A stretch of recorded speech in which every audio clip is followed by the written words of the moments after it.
ચાલો સરસ મજાનું ફૂલ બનાવો. અદબ. ચાલો આપણે શેના વિશે ભણીએ? ખોરાક વિશે.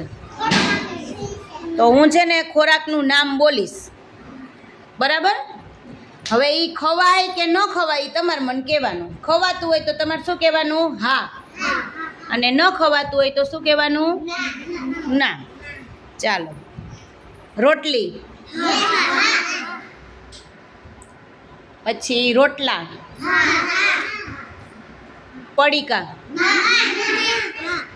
Very good. પછી શાકભાજી, સરસ. પિઝા ન ખવાય?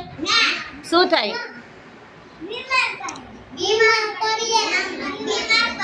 સરસ.